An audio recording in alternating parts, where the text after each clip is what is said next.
As I stood in the kitchen preparing dinner, I heard my daughter-in-law Claire's voice drifting from the living room. Her tone was low but clear, chillingly cold. Just one fire and we'll say she's senile. The police will believe it. The court will put her in a nursing home. Then this land will be ours. Those words hit me like a bucket of ice water, splashed in my face. Senile, nursing home. Me, the widow who spent over 40 years building this timber ranch with my husband, Robert. Me, who stood by his side through thick snow and rain, splitting logs, raising walls, keeping this house standing strong amidst the Rockies wilderness. Me, who considered this place the heart, the soul of our family. And now my daughter-in-law was plotting to burn it to ashes to justify casting me out. I stood frozen, my hands gripping the countertop as if it weighed 1,000 pounds. Each of Claire's fake laughs echoed like a knife, twisting in my heart. Daniel sat there, eyes glued to his phone, completely oblivious to his wife's scheme to paint his mother as a helpless old woman. In that moment, I wanted to rush out, scream in Claire's face that I'd heard everything. I wanted to throw every proof of my life's sacrifices before her. Robert's calloused hands, the sleepless nights I spent worrying for Daniel, the pennies I saved in my old age to keep this land intact. But the instincts of an engineer, someone used to calculating every timber, every joint, held me back. I knew there are times when silence and observation are stronger weapons than any outburst. I said nothing. I stepped into the living room with a calm face, as if I'd heard nothing. But inside, something shattered, and at the same time, something else awoke. In my hands, trembling with age, I felt a new surge of blood, cold, resolute. They thought me weak, easily pushed aside. They thought they could shove me out of the home I built. But in that moment, I knew if Claire planned to set everything ablaze, the first fire to ignite wouldn't be in the wood barn. It would be in my heart, a fire of resolve, never to let myself be destroyed. I sat quietly by the window, watching the mountain shadows deepen in the cold purple dusk. My heart still pounded from Claire's words, but amid that chaos, memories crept in, layer by layer, as if the mountains themselves were whispering to remind me. I recalled the first day Robert and I set foot on this land. We had only our two hands, a small cabin, and a simple belief that if we persevered, this place would become a true home. The ground was hard as stone, winters cut like knives, and summers were wild. But to Robert, every hardship was a challenge to conquer. He used to say, "Margaret, as long as you believe with me, these wooden walls will stand for 100 years." And so we began, from the first logs, raising walls, beams, building a home in the heart of the mountains. The ranch wasn't just a place to live. It was our vow. Every winter morning, when smoke rose from the pine-shingled roof, I knew I wasn't just warming bodies, but keeping the family's fire alive. Every summer, as Robert split wood under the sun, sweat soaking his shirt, I brought him water and watched his hands carve out our future with steady strength. Daniel grew up in those years, running through the yard with muddy boots, his laughter echoing across the mountain slopes. I once thought no place in the world could replace this one, and no one could take it from me. Robert passed 10 years ago, a sudden heart attack. The day I stood by his grave, snow blanketing the ranch, I swore to myself I would keep this house, not just for me, but for Daniel, so my son would always have a place to remember his father lived and loved. I thought I'd pass that love to Daniel, that he'd cherish every log his father carved, every patch of earth his mother tended, but perhaps I was wrong. When Daniel brought Claire home to meet me, I smiled and embraced her like a daughter. Claire was beautiful, young, her eyes bright and voice sweet. She called me Mom from the first meeting, and I was moved to tears. I thought finally, Daniel has a partner who loves, and I'll have another daughter. I spared no effort opening my arms, sharing the ranch, the rooms, to give the young couple an easy start. I gave them the best bedroom overlooking the mountainside and moved to a smaller room downstairs. I didn't mind because I thought I was doing right by my son. At first, Claire seemed dutiful. She helped me cook, talked with me on the porch each evening, asked about my days with Robert. Each time my heart felt comforted. I began to believe Claire truly cared for me. But then her questions changed. No longer, how did you and Dad build this house? But how many acres is this ranch? Where are the land deeds? It must be worth a lot, right, Mom? At first I brushed it off as curiosity, but gradually, I noticed Claire's gaze on the green fields wasn't admiration. It was calculation. Daniel was busy with work in town, often coming home late, and Claire spent more time at home with me. But instead of bonding, she began to control. From how I bought supplies to how I managed the wood barn, Claire had opinions. Once she bluntly said, "Mom, if we sold this land, we could buy a comfortable city apartment. It'd be so much easier for me and Daniel." I was stunned but gently replied, "Claire, this place isn't for sale. It's Robert's legacy, Daniel's future." Claire fell silent, but a cold glint in her eyes stayed with me. From then on, Claire's sweetness faded. She still smiled, still called me Mom, but her voice was forced. Daniel, blindly trusting, thought his wife was just planning for the future. I didn't blame my son. He's always been soft-hearted, quick to believe, but I began to feel loneliness creep into the house, once filled with laughter. Each evening, as I touched the old logs Robert carved in the wood barn, I told myself I'd protect them. I'd kept this place through dozens of winters.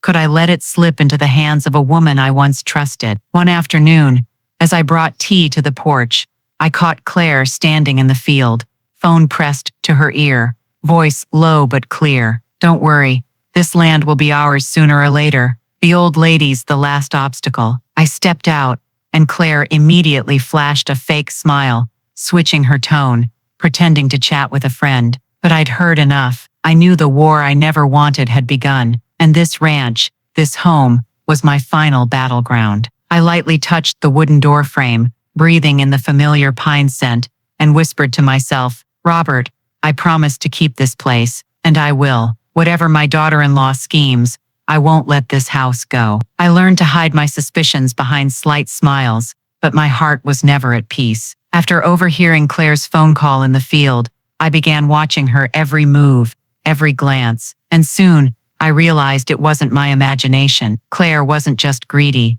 she was growing brazen. One early fall morning, with mist still cloaking the mountains, Claire stepped into the kitchen, where I was brewing coffee. She sat at the table, picked up a steaming mug of tea, and spoke as if it were casual conversation. "Mom, hear me out. If we sell this land to a tourism company, they'll build a luxury resort. Our whole family could have shares, live comfortably without a care. Daniel wouldn't have to work so hard, and you'd be taken care of in a nice place." The way she emphasized taken care of sent a chill down my spine. I set my coffee mug down, keeping my voice steady. "Claire, you don't understand. This ranch isn't land to sell. It's Daniel's father's blood and sweat. It's our home." She gave a faint smile, but her eyes flashed something sharp as a blade. "Mom, sometimes clinging to the past only makes you miss the future." In the days that followed, Claire started arranging strange meetings. Once, returning from the horse barn, I caught sight of men in suits, standing in the yard, holding folders. Claire brushed it off. "Oh, just some friends visiting."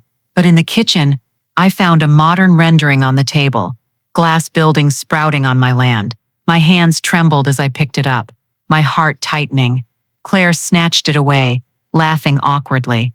"Just an idea, Mom. Nothing serious." But I knew this was no game. Daniel sadly was wavering. When I asked, he said, "Mom, Claire's just thinking of the future. I know you love this place, but you have to admit living so far out here is hard. One day you'll need care." What then? Hearing my son, I felt both pain and anger. I raised him in these mountains, taught him to love every inch of this land, yet now he saw his home as a burden. I wanted to shake him awake, but I knew Claire had planted seeds of ambition in his mind, and they were sprouting daily. Another evening, Claire dressed up, red lipstick, heavy perfume. She lied about going to a friend's party, but I quietly followed. I saw her drive to town, stopping at a brightly lit restaurant.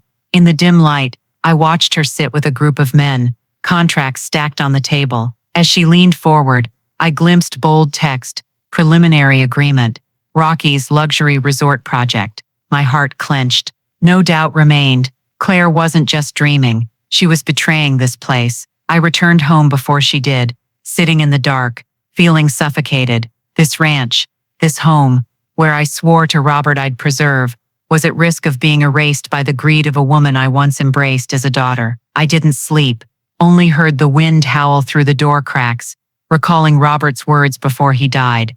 Be strong, Margaret. These mountains bow to no one, and neither do you. The next morning, Claire returned with a bright smile, holding out a glossy brochure. Mom, look at this. Isn't it beautiful? If the ranch becomes this, we'll live in paradise. I glanced down. Instead of green fields and the old wood barn, there were cold glass buildings and artificial pools. I looked into her eyes and saw no trace of family, just ambition, calculation, and a hunger to possess. But I didn't react. I smiled, pretended to admire it, then tucked the brochure away. Claire thought I was swayed, but I knew her mask had fully fallen. I'd seen her true self. That night, I stepped into the wood barn, where Robert spent hours carving logs, fitting joints. I touched the old wall, closed my eyes. I heard Claire's laughter in the house, Daniel's carefree agreement, and I knew the real battle had begun. I whispered to the darkness, if they want fire, they'll get fire, but it'll be a fire of justice, not greed. I returned to my small downstairs bedroom, the one I'd willingly given up for Daniel and Claire to have the best room overlooking the mountains. The door closed behind me, darkness enveloped, but my mind was too sharp to sleep. I lay on the bed, staring at the wooden ceiling, hearing the wind whistle through the door, and the fire crackle in the living room hearth, where Claire still laughed with Daniel. Each laugh stabbed me like a knife. I recalled the night before, seeing the luxury resort contract on the restaurant table, my heart feeling crushed. And today, when she dared bring that glossy brochure home, flaunting it like a victory,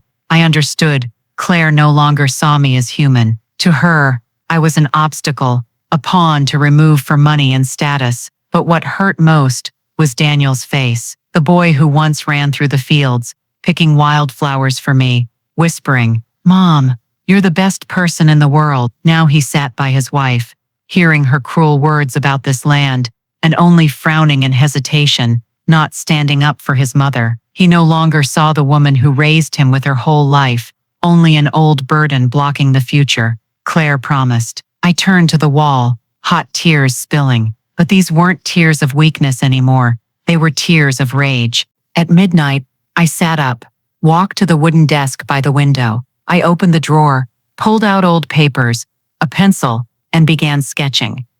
The lines, shaky at first, grew steady. Not a new house blueprint, but a diagram for a fire suppression system. Camera placements, hidden wiring only an engineer like me could conceal perfectly. Robert once taught me to build something strong, plan for what others don't see, and I realized that knowledge would save me now. If Claire wanted to use fire as evidence against me, I'd turn it into evidence against her. I drew for hours, the pencil gliding under the dim yellow light. I saw myself decades ago, the young woman beside Robert, calculating beam strengths, drafting our home. The certainty of my craft returned, pulsing in my veins, like it never left. I realized I wasn't the useless old woman Claire painted.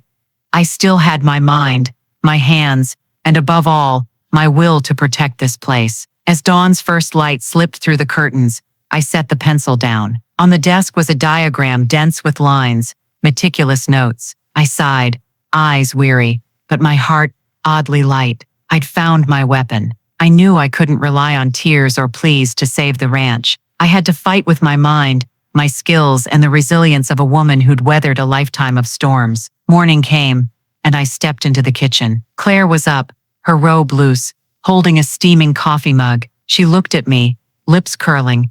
Mom, sleep well? I saw you moving around last night. Seems you're having too many sleepless nights. I'm really worried about your health. I smiled, nodded, said nothing. In my mind, a quiet voice whispered, let her think you're frail. Let her think you're losing it.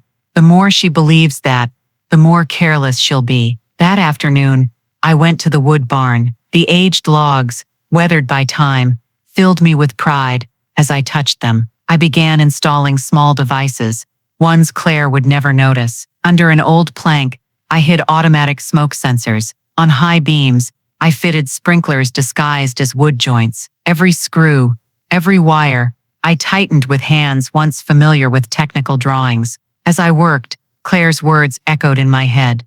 Just one fire, and I smiled bitterly. If that fire came, it would burn her ambitions to ash. That evening, as Daniel came home late, I sat alone in the kitchen, watching the flickering lamplight reflect in my tea. I thought of the years gone by, my vow to Robert by his snowy grave. I thought I'd live out my days in peace, reading, tending the garden, remembering him. But fate had thrust me into another battle. And this time, I wasn't afraid. Deep down, I knew only by standing up, protecting this legacy, could I truly protect myself. As the clock struck midnight, I whispered in the empty kitchen, "Claire, you picked the wrong opponent. I'm not just an old woman, I'm Margaret, the engineer of this house, and I'll fight to the end." I knew I'd crossed an invisible threshold. After that night of sketching and vowing to Robert I'd fight, I was no longer the woman crying over betrayal. I was an engineer returning to my life's work.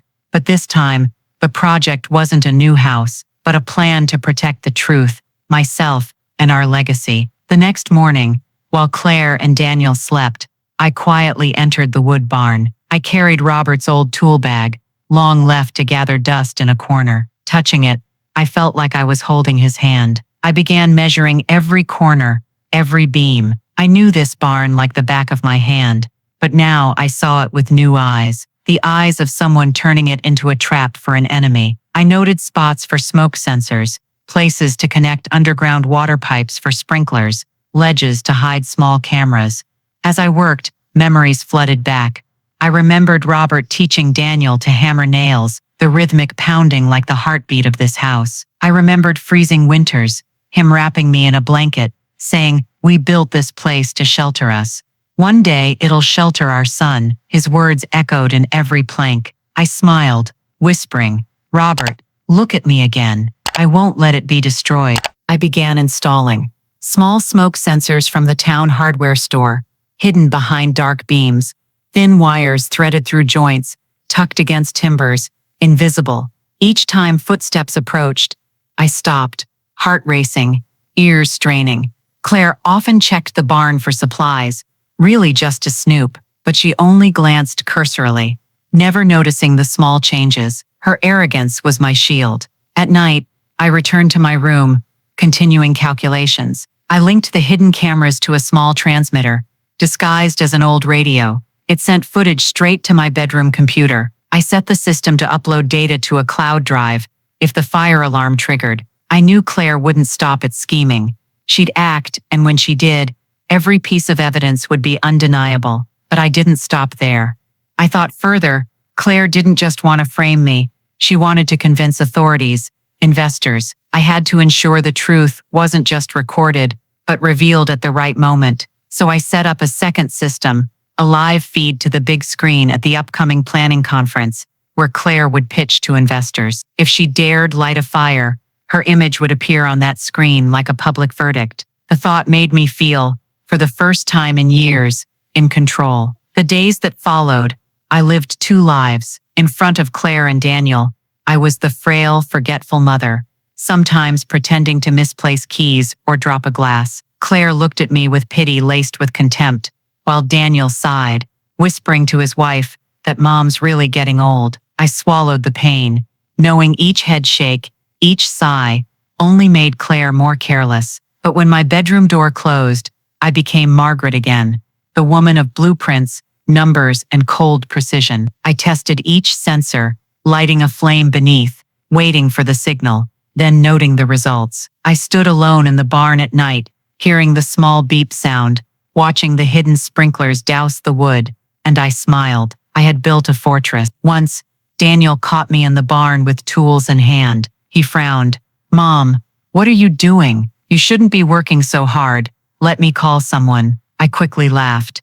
"Just fixing some rotten spots. Don't worry." He was half convinced but left me alone. I watched my son's retreating figure, my heart aching. He no longer trusted me. He thought I was truly old and foolish. But I reminded myself, their underestimation would protect me until the end. Claire grew more confident. One day, I overheard her tell Daniel, "See, Your mom's getting worse. The other day she was standing in the barn, staring blankly. I'm scared she'll really cause a fire someday. Daniel stayed silent, but didn't object. I turned away, biting my lip. I was right. She was laying the groundwork to frame me. That night, I finished the final piece. I installed a small LED screen in the living room, disguised as an old TV. In truth, it was the output from my surveillance system. One press of a button, and all the barn footage would display. If I wasn't there, the system would automatically play when the smoke sensors triggered. I stepped back, admiring my work. Not a new house, not a bridge, but a perfect trap. I stood in the darkness, hand touching the cold beam, and whispered, "Robert, you said every strong structure starts with a foundation. This is the foundation of my final fight. I won't let them win.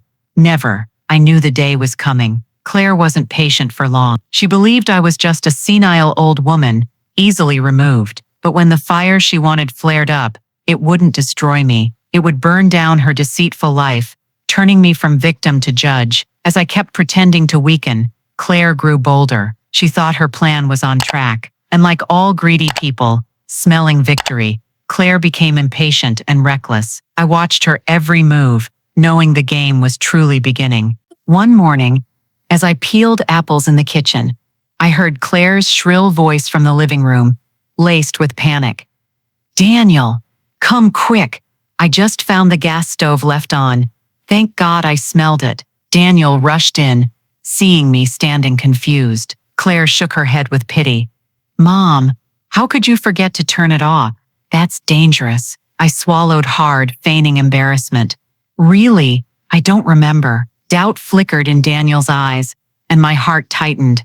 But I said nothing more. The fewer words, the easier Claire would fall into my trap. Days later, Claire staged another scene. She hid my car keys in her bedroom drawer. That afternoon, as I prepared to go to town, she acted alarmed. "Mom, what are you looking for?" I rummaged through my purse, pretending worry.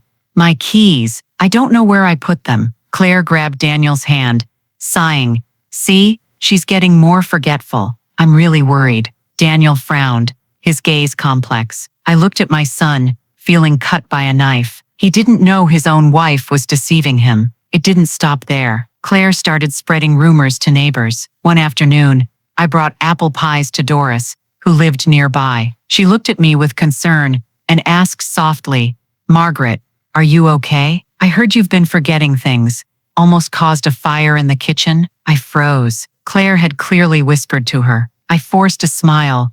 "Oh, I'm fine, thank you." But inside, anger flared. Claire was preparing public opinion, crafting an image of a senile, dangerous old woman. What hurt most was Daniel avoiding my eyes. He didn't dare ask directly, but I felt doubt creeping into his mind. One evening at dinner, Claire placed her hand on Daniel's, her voice full of care. "Honey, I think it's time we talked about finding a better place for Mom. In a nursing home, she'd be safe, with doctors watching her. Here, I'm scared she'll cause something serious one day." Daniel sighed, saying nothing, but that silence hurt more than 1,000 words. I held back tears, chewing dry bread like a resigned victim. But in my mind, I was calculating my next moves. Claire didn't know every act she staged was recorded. I had installed tiny cameras in the kitchen, living room, barn. When she found the gas stove on, I saw her turn it on beforehand. When she helped me find my keys,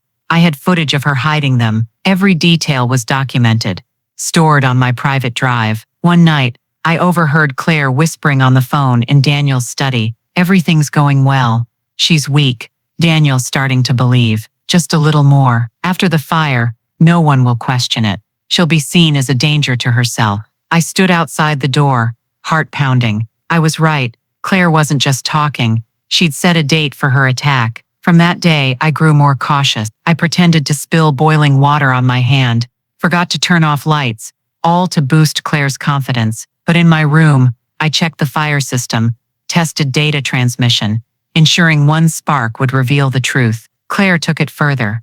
She started meeting local officials. I overheard her inviting them to dinner. During the meal, she subtly shifted talk to elderly people in the mountains, often being isolated, prone to illness. I sat quietly, a faint smile on my lips, but my heart blazed. Claire didn't just want me out of the ranch. She wanted to ruin my reputation, turn me into a voiceless madwoman. That night, I sat alone in the barn, the dim bulb casting light on my wrinkled face. I touched the wall, closed my eyes. I remembered Robert's words. "This house will shelter you," I whispered. "It's not just a house now. It's a battlefield, but I'm ready." I knew Claire couldn't wait much longer. When she believed Daniel, the neighbors, and the authorities were on her side, she'd act. I saw the hunger in her eyes, no longer hidden, and I knew the fake fire she planned would soon ignite. But I wasn't afraid. When that fire was lit, it wouldn't destroy me as she hoped. It would shine the truth to the world and burn her ambitions to ash. I noticed Claire growing more reckless. Rumors of the senile old lady took root among neighbors. Daniel quietly believed his wife's story, and local officials heard Claire's sweet concerns. It was like invisible ropes tightening around me, painting me as a deranged woman, a danger to herself. But I no longer felt panic. Instead, I saw the full picture. Claire was banking on my feigned weakness, and I knew it was time for her to trap herself. One afternoon, as I watered the garden, I saw Claire sneak into the garage. Curious, I followed. Hiding behind the door, I watched her open a wooden crate, revealing a red plastic can, the kind used for gasoline. Claire carefully opened it, checked the smell, then stowed it back. In that moment, a chill ran down my spine. She'd prepared her tool, fire, the thing she thought would bury me in guilt. I stepped back, faking a cough to signal my presence. Claire flinched, quickly closed the lid, and flashed a fake smile. "Mom, just checking some stuff." I smiled weakly. "Oh, I thought you were looking for something." We both fell silent, but her eyes glinted with malice. I knew the game was nearing its end. That evening, Daniel came home late. Claire sat at the dinner table, sliding a stack of papers to him. I stood in the hallway, heart clenching as she said, "Honey, this is the preliminary contract. If Mom goes to a nursing home, we can sell the land quickly. The company's ready." Daniel was silent for a long time. Finally, he sighed. I'm not sure. This is Mom's home." Claire gripped his hand, her voice honeyed.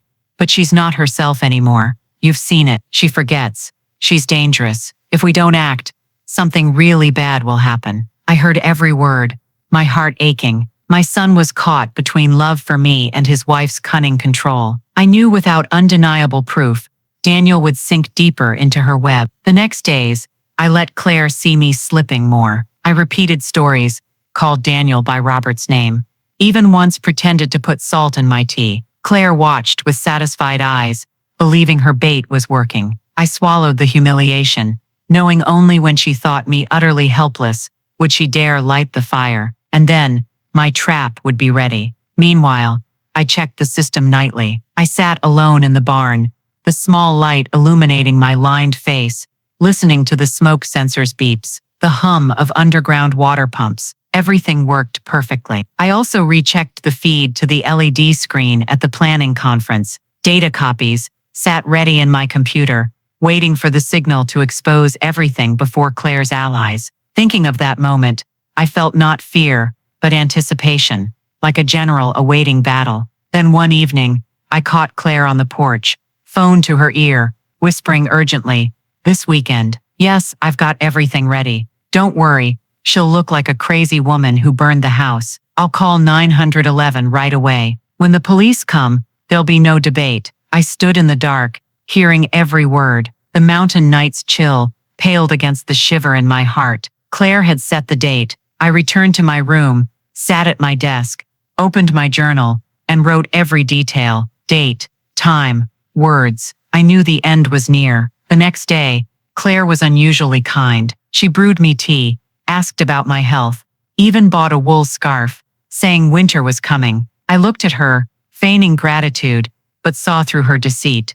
It wasn't care, it was a veil for her nearing scheme. Daniel seemed relieved, seeing his wife care for me. I pitied him, but was also angry. He couldn't tell truth from lies. That night, alone in my room, I pulled out Robert's old papers, tracing his handwriting. I whispered, "I'm about to face my biggest battle. I'm ready. I won't falter, but stay with me. Give me strength to the end." Outside, The wind howled through the wooden walls, like a reply from the past. I knew when Claire lit the fire in the barn, she'd think she'd won. But at that moment, the truth would erupt, not just here, but where she needed her reputation most.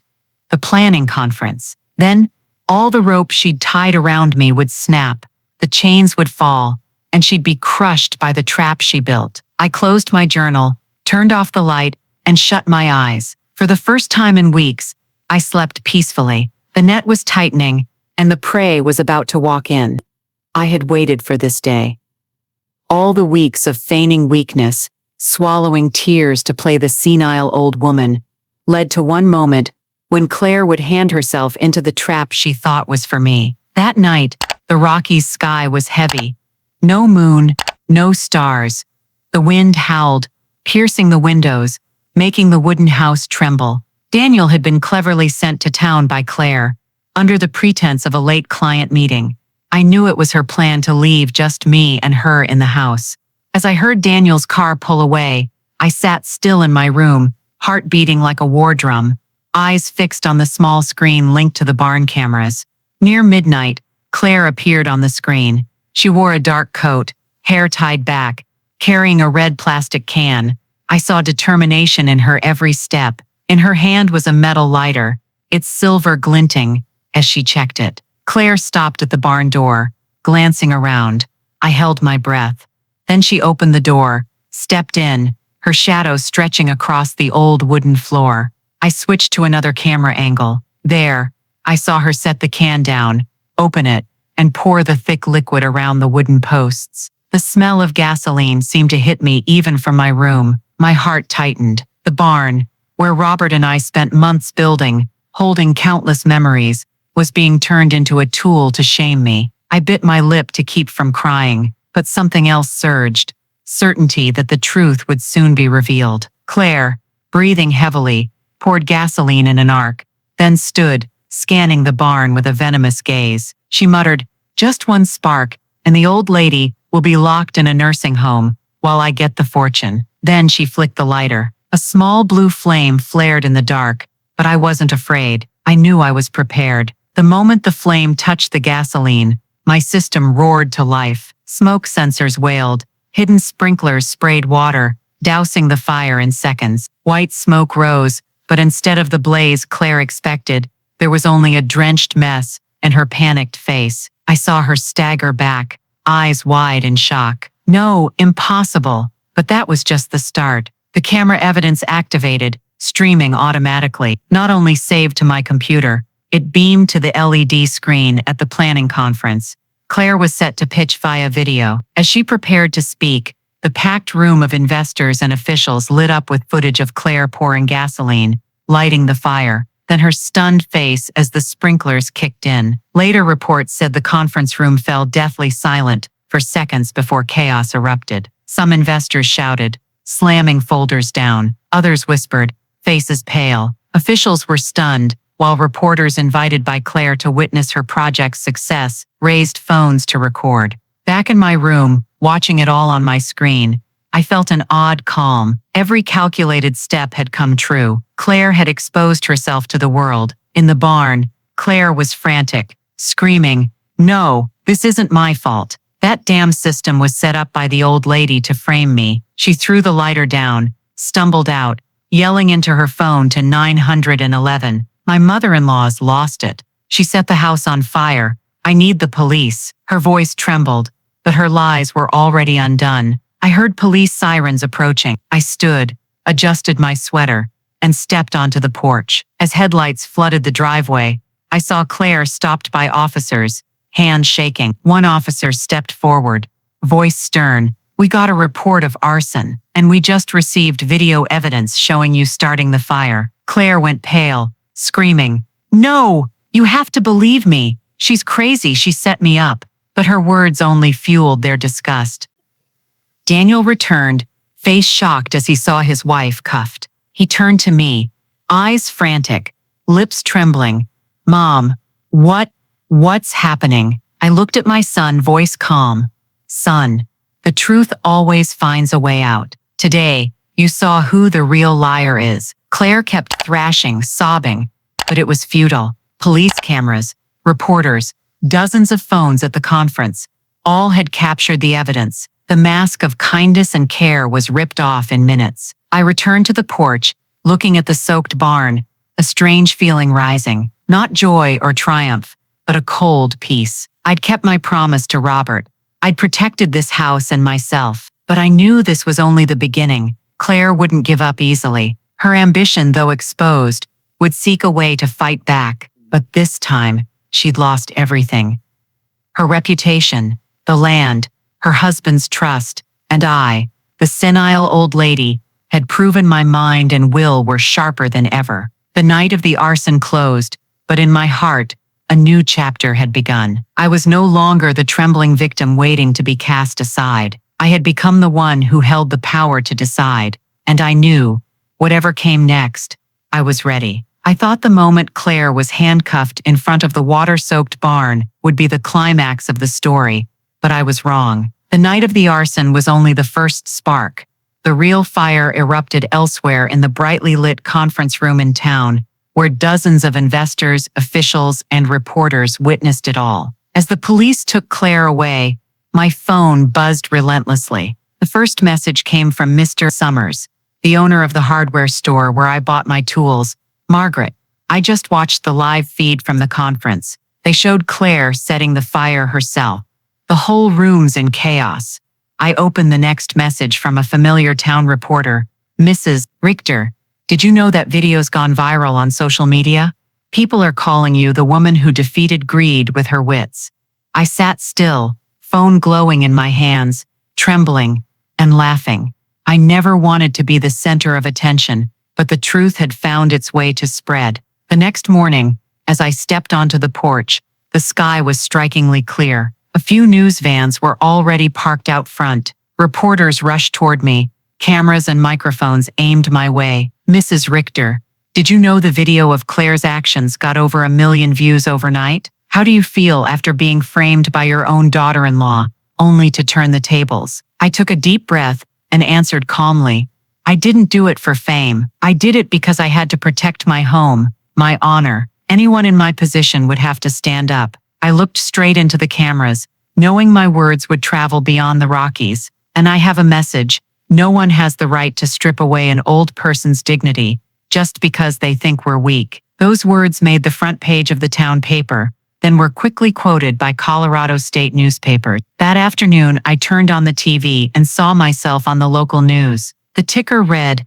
70-year-old widow exposes daughter-in-law's arson plot to seize ranch. I sighed, both exhausted and relieved. Meanwhile, the fallout from the planning conference still reverberated. A major investor, who had shaken Claire's hand in many meetings, spoke publicly, we were deceived. The company set to join this project is canceling all plans. We want no part of a criminal scheme. Local officials also issued statements. We will protect the Richter Ranch as part of the Rockies' cultural and historical heritage. Those words reached me through neighbors, through radio broadcasts, like a cool breeze, soothing a soul withered by months of humiliation. Daniel came home that evening. His face was pale, his eyes lost. He looked at me for a long time before speaking, his voice breaking. Mom, I don't know what to say. I stayed silent. Finally, he sighed. I saw everything. Claire, I couldn't believe it, but the truth was right in front of me. I placed a hand on his shoulder, gentle but firm. Daniel, sometimes we only see what we want to believe. You believed the image Claire painted, but real love doesn't need contracts or empty promises to prove itself. It shows in actions. And now you've seen her true actions. Daniel broke down, kneeling, grasping my hand. I'm sorry, Mom. I squeezed his hand, but inside, I knew apologies couldn't erase the wounds. The next day, the police came to take my official statement. A tall officer, voice steady, said, Mrs. Richter, we've collected evidence at the scene, kerosene, a lighter, and your system's video. Everything confirms Claire as the culprit. Anything to add? I handed them my journal, detailing every step of Claire's plot, every date and time she acted. The officer nodded. You did the right thing. This is serious arson, with signs of elder abuse. The prosecutor will pursue this case. That afternoon, I went to town for supplies. As I walked the street, people looked at me differently. Some whispered, "That's Mrs. Richter, the one who exposed her daughter-in-law's scheme." A coffee shop owner approached, grasping my hand. "You did what many wouldn't dare. You showed we should never underestimate ourselves." I just smiled. I felt no pride, only calm. But I knew my image had changed. From the senile old woman Claire painted, to a woman standing tall, proud before the community. That night, I sat alone on the porch, gazing at the Rockies under the moonlight. I thought of Robert, of the promise I kept. I hadn't let this house become prey to greed. I hadn't let my name be smeared. I closed my eyes, listening to the wind through the pines, and felt a deep relief. But I knew the battle wasn't over. Claire would face trial, and she'd surely keep fighting, denying guilt, maybe even trying to pull Daniel back. I wasn't naive enough to think one trial would end it all, but I was no longer afraid. I had the community beside me, evidence in hand, and faith that truth would ultimately prevail. The phone rang. It was Eleanor, a neighbor I'd only grown close to after this ordeal. Her voice was warm. "Margaret, we're so proud of you. Some friends are starting a mountain heritage preservation group. Would you join? You'd be a perfect spokesperson." I smiled, looking at the barn, still stained with water from the failed fire. "Yes, I'll join. It's time this fire lights up more than just one home." As I hung up, I knew the truth had been revealed, not just to clear my name, but to expose the dark greed that thought it could hide forever. Claire had burned herself, and I stepped out of the shadows, proud and free. I thought Claire would stay silent until her trial, but I underestimated the ferocity of someone used to living by deceit. Even with the video of her arson spreading everywhere, Claire clung to hope she could turn things around. She hired a young, slick-talking lawyer known for taking unwinnable cases. The news reported Claire would claim she was helping her mother-in-law check fire safety, and that the video was edited to frame her. I read those lines, both angry and amused. If truth was this clear and someone still denied it, it wasn't innocence. It was the last gasp of a drowning liar. The trial came faster than I expected. That morning, I wore a simple black dress, the thick old sweater Robert loved, and looked in the mirror. The face staring back was lined with wrinkles, but the eyes were clear, resolute. I whispered, "Robert, walk with me today." As I entered the courtroom, the seats were packed with reporters, investors, familiar neighbors. They wanted to see the truth confirmed. Claire sat in the defendant's row. She wore an elegant dress, makeup flawless, but the powder couldn't hide her dark circles or panicked eyes. When I walked in, she stared, a forced smile flickering before turning to burning hatred. Daniel sat a few rows away, head bowed, looking lost in his own story. The trial began. Claire's lawyer stood, voice booming. "Your Honor, my client was only checking the barn for safety." The video presented by the plaintiff shows signs of editing. Mrs. Richter, a woman over 70 with a history of insomnia and confusion, orchestrated this to ruin her daughter-in-law. Those words stirred murmurs in the room. I saw Claire lift her chin, as if she believed sowing doubt would make me the crazy old lady again. When my turn came, my lawyer, Mr. Weber, a calm man, stood. He smiled, voice steady. "Your Honor, we have undeniable evidence. The camera system installed by Mrs. Richter recorded everything. The original data was verified by an independent technician. There's no editing." He played the video on a large screen. The room fell silent as Claire was shown pouring kerosene, lighting the flame, then reeling in shock as the sprinklers kicked in. Claire jumped up, screaming, "No, that's not the truth." She set me up. She wanted me to do it to film me. Her cries echoed, shrill. The judge banged the gavel. Stern, "Defendant, sit down." The room's whispers grew thicker. I sat still, hands clasped, eyes calm. I didn't need to speak. The truth spoke for me. After the video, Mr. Weber presented my journal, pages detailing Claire's words overheard on the phone, every act I witnessed. He called a technician to explain how my fire system worked, proving my clarity and care. The officer handling the case testified. When we arrived, Claire was the only one in the barn, with the kerosene and lighter. The scene matched the video perfectly. Claire paled, then tried redirecting. "Daniel, speak up. You know your mom. She's not normal." All eyes turned to Daniel. He stood slowly, voice choked.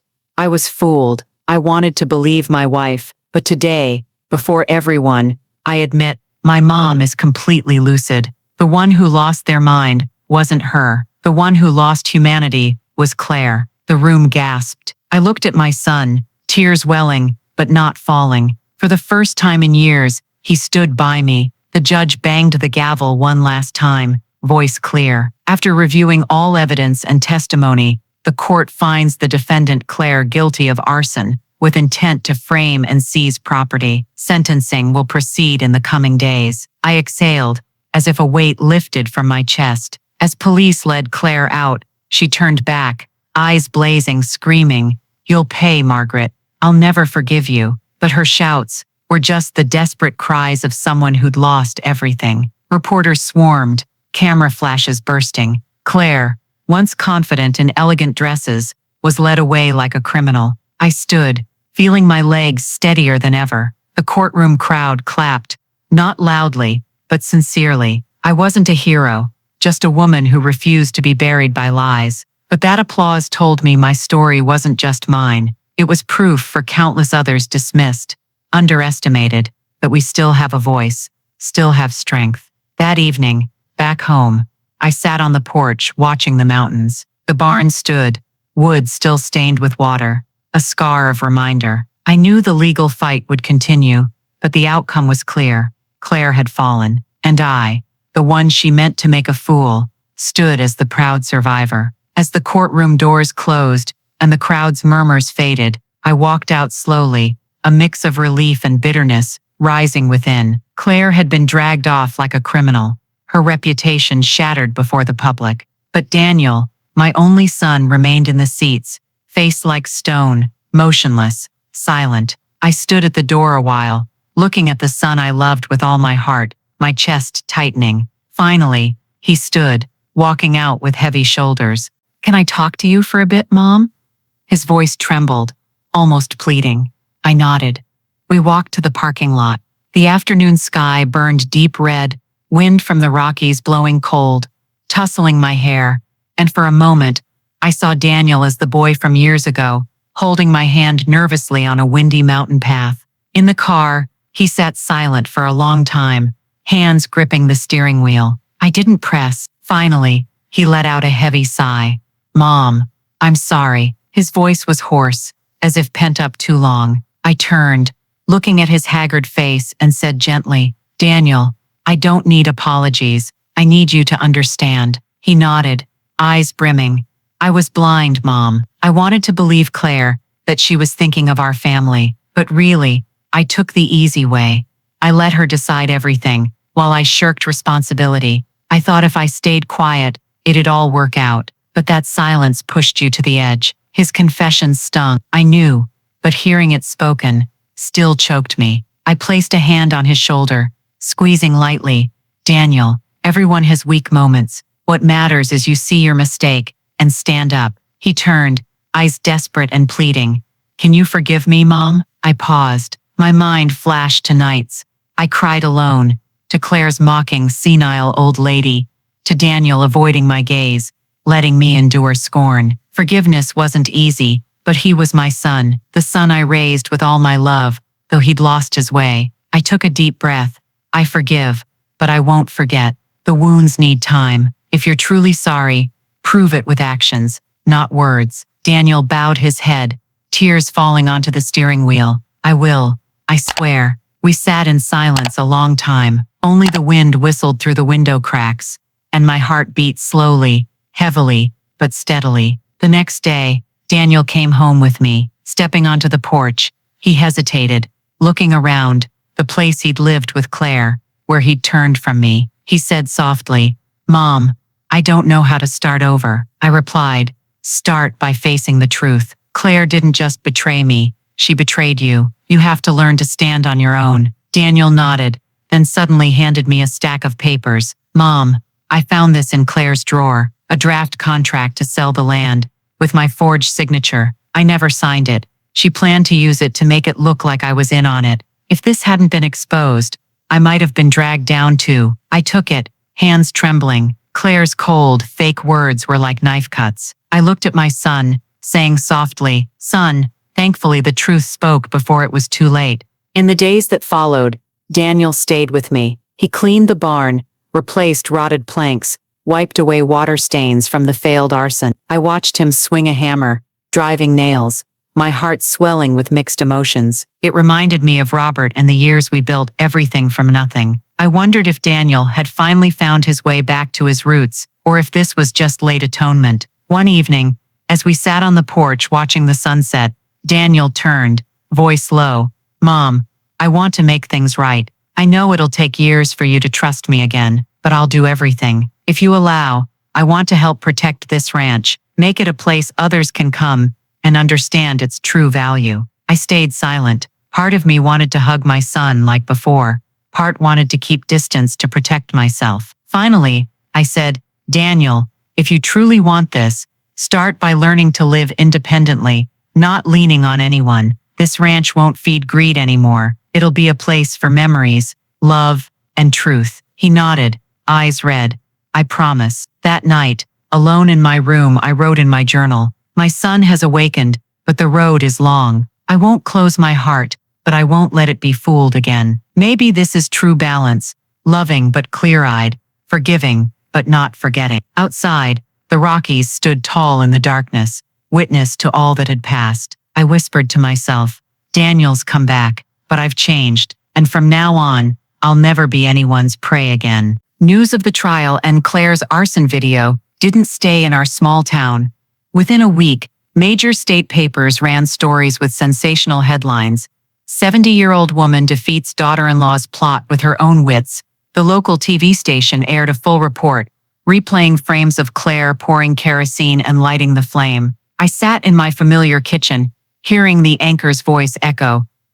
This isn't just a family tragedy, but a wake-up call about elder abuse. I bowed my head, both sad and relieved. Yes, this story wasn't just mine. It was for the hundreds, thousands of elderly dismissed and exploited daily. In the following days, I received countless letters. Some came from other towns, saying, "Mrs. Richter, you gave me courage. I was pressured by my kids to sell my land, treated like a burden. Your story showed me I'm not alone." Each word burned my heart, filling me with pain and pride. I hadn't expected my stand to become strength for others. The community began to rally around me. The town council held a public meeting, inviting me to attend. As I walked in, the room erupted in applause. The mayor, an older man with silver hair, stood and said, "Mrs. Margaret Richter has taught us a lesson. Her ranch isn't just personal property.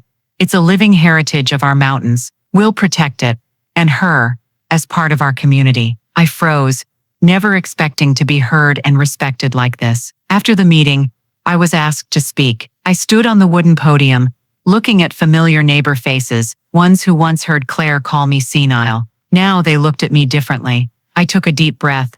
I never thought I'd be the center of attention. I just knew when my daughter-in-law tried to make me a madwoman to steal my home, I couldn't stay silent. I stood up because I had to keep my promise to my husband, Robert, that this house would outlive us. But above all, I stood up because I knew if I stayed quiet, lies would win. I paused, voice catching. No one has the right to dismiss our age.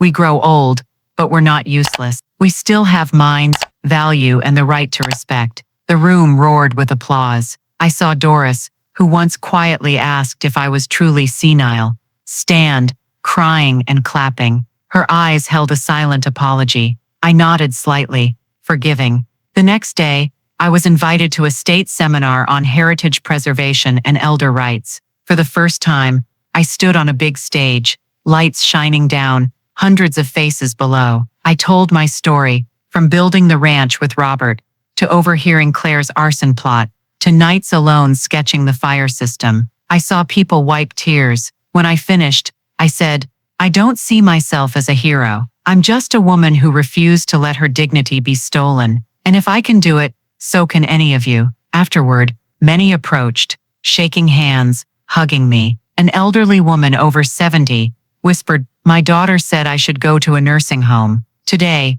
hearing you, I found strength to say no." I held her hand tightly, tears falling. I realized what I'd done didn't just save me, it lit a small fire in many hearts. Meanwhile, Claire faced the consequences. The press swarmed, her reputation in tatters. Investors cut contact. Those who once smiled and shook her hand now saw her as a stain. I heard Claire had to sell her jewelry to afford her defense lawyer, but it was futile. The verdict loomed ahead, and she knew it. Daniel stayed quietly by my side, fixing up the ranch, replacing scorched boards with new ones. One evening, he sat beside me, whispering, "Mom, I want to ask for a chance to make amends. I don't want to be just the son who betrayed you. I want to stand with you as part of this legacy." I looked at him, my heart both aching and warm. I replied, "Daniel, I don't need you to make amends. I need you to change." He nodded, his eyes gleaming with a resolve I hadn't seen in years. The community continued to support me. The town's women's group visited, bringing gift baskets and words of gratitude. They said my story made them realize they must protect each other, not let anyone be isolated. They started a fund for abused elders, named Rockies Flame, and asked me to be its symbol. I hesitated, then nodded. If my story could spark hope for others, why not? A week later, I stood with the mayor and volunteers in front of the barn, making it official. The Richter Ranch will be recognized as a community heritage site. No one can buy or destroy it. It will host events, teach children about mountain history and the value of resilience. As I cut the red ribbon, applause echoed through the valley. I saw Robert in my memory, smiling from afar, and I whispered, "See, Robert, we kept our promise." That night, I sat alone on the porch, gazing at scattered stars. I recalled it all, the tears, the trembling, the sneers of just a senile old lady. All had turned to ash. Now I was not only protected by justice, but uplifted by the community. I was no longer alone. I opened my journal, writing, "Justice isn't just Claire's verdict. It's when truth is illuminated, and a community rises to defend what's right." I reclaimed not just my dignity, but my faith in humanity. I set the pen down, closed my eyes, and listened to the mountain wind through the pines. In my heart, I knew from now on, I didn't just live for myself, but for all those ever underestimated. Claire's fire meant to destroy me had become a torch lighting the way for others. In the days after the Richter Ranch was declared a community heritage site, I felt lighter, yet weighed by a question: what would become of this place when I was gone? I'd saved it from Claire, from greedy corporations, but I knew no one could hold on to life forever. At 70, what I left behind mattered more than wooden walls or fields. It was their meaning. One morning, I sat on the porch, watching Daniel repair the rotted horse corral gate. Sweat beaded on his brow, his movements diligent, as if atoning. I sighed. He was my son, but also the one who turned away when I was framed. I wasn't sure I could fully trust him again, but I knew I couldn't let this legacy fall into the wrong hands again. That afternoon, the mayor and council members visited. They suggested, "Mrs. Richter, if you wish, we can help turn the ranch into a community center, a place for workshops, teaching kids mountain history, preserving traditional woodworking, but the final decision is yours." I looked at them, a strange feeling stirring. That idea was what I'd always wanted, the ranch living not just in my family, but in the community's heart. That night, I opened the cabinet, pulling out Robert's wooden box. Inside was his old will, where he wrote, "This house is yours, Margaret. Do what you want, but I hope you keep it, as it's the essence of our love." I touched his shaky handwriting, tears falling. I whispered, "Robert, I saved it from ruin, but now, I must think bigger. I can't let it be just my fight. It must belong to everyone." The next morning, I called Daniel to the porch. He sat across from me, eyes wary. I looked at him directly. "Daniel, I know you want to make amends, but I can't hand the ranch to you like before. It was nearly lost once, and I won't let that happen again. Instead of being just ours, I'll donate it to the community. It will become a Rockies Heritage Preservation Center." Daniel's eyes widened, stunned. "Mom, you don't trust me." I shook my head gently. "It's not about trust. I want you to learn to stand on your own. You must build your own life, not rely on this land. If you truly love this place, you'll protect it with others, not own it." Daniel bowed his head, then nodded, voice choked. "I understand." and I'll support you." I saw his eyes red, but also lit with a resolve I hadn't seen in ages. A week later, the announcement ceremony was held in the barn's front yard. Reporters, neighbors, and schoolchildren filled the space. As I stepped to the podium, applause thundered through the valley. I gripped the microphone, voice trembling but clear. "Today, I donate the Richter Ranch to the community. From now on, it will be a heritage preservation center where kids can learn history, where adults can remember we're built from sweat and love. This ranch is no longer just mine.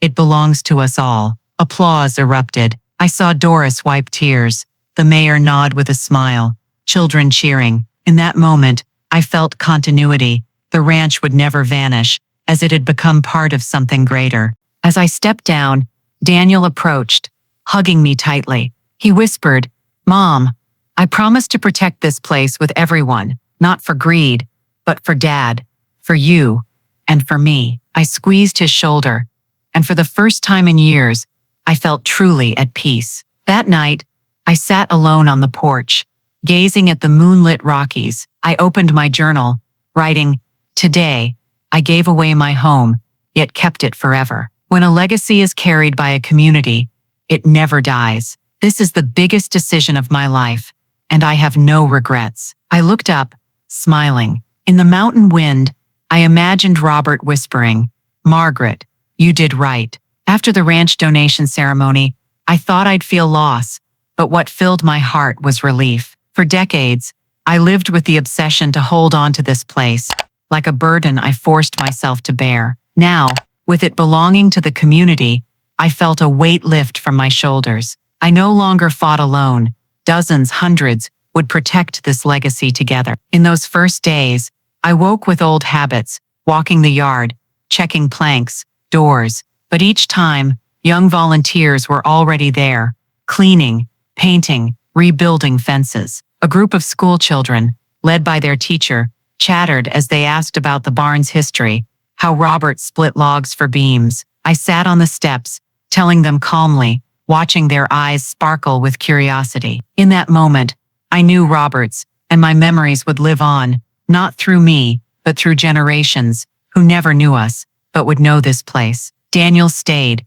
caring for me more than before. He still had moments of quiet guilt, but he worked hard, tending the garden, caring for horses, going to market with me. Once, as we rested on the porch bench, he said, "Mom, I never thought I'd see you stand before the community, so strong. I'm proud of you." I looked at him, smiling, but thought, his and Claire's betrayal forged that strength. I didn't say it, knowing Daniel was trying to start anew. Forgiveness is a long road, but we'd taken the first steps. With this newfound freedom, I began enjoying things long forgotten. I returned to the salon after years, sitting in the chair, letting the stylist trim my frayed hair. Cynthia, the stylist, held my hand. "Mrs. Richter, I followed your story. You didn't just save a home, you inspired us all." I smiled, looking in the mirror, seeing a lighter face, brighter eyes. I realized I hadn't seen myself as a woman in years, only as a shadow of sacrifice. I also took short trips. One weekend,